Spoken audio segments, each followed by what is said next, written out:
You don't want to wear cotton clothing on most of your adventures that you're going to go on. For the most part, you want something that's going to dry quickly while it's on your skin for a few reasons. Imagine you're hiking in Scotland, you're doing the West Highland Way, it's beautiful out, it starts to rain, you don't get your rain jacket on that fast and you get a little bit wet. If you have on a cotton shirt, that cotton shirt's gonna stay wet and you're gonna really get chilled and get cold. You want something more like a synthetic or a wool top. You could wear those tops you already have at home. If you have a quick dry running top or a quick dry running pants, those type of things work great. Sometimes a little bit of cotton's okay, but for the most part, you wanna keep the cotton content way down. And you also have the wool options. People think of wool as being something that's hot, but wool actually keeps you cooler. And everybody's material is different. We usually send people to the fitting room and say, try one on and what feels best on you, because everybody's skin is different. People prefer different materials. That's why sometimes it's hard to buy online.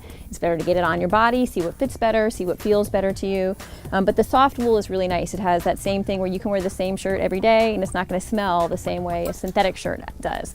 But even though our synthetic shirts are great, they're putting silver in some of them now to keep the smell down, it's still not the same as the wool. And so you can get wool in short sleeve and long sleeve, and people are like, what, wear wool in the summer? But our owner, Stan's a great example. He wears a wool shirt every single day, all year long, in the short sleeve in the summer. It keeps you cooler, it gets that moisture off your body so you're not feeling sweaty and clammy, and they don't smell. For backpacking and camping, you can see they're also really lightweight, so you want to keep your pack weight down. A wool or synthetic shirt is a way to do that. If you imagine if you had a wet cotton shirt at the end of the day of one of your hikes and you got to carry that around, you know cotton's going to hold that water. It's not going to dry. You just have this nasty wet shirt that's going to be wet for days. If you're backpacking, you don't want to bring much anyway, so I don't recommend too many clothings. You can wash it if you can. If you have a place where you can wash it quickly in some of your camp soap, and this will dry overnight. So if you have something else to sleep in, you can still get away with one shirt. If you know you're going to be someplace where you can't wash stuff, like for example, I went on Kilimanjaro, I couldn't wash my clothes. I did wear wool because I could wear the same thing every day, and I did wear it for like 8 or 9 nights.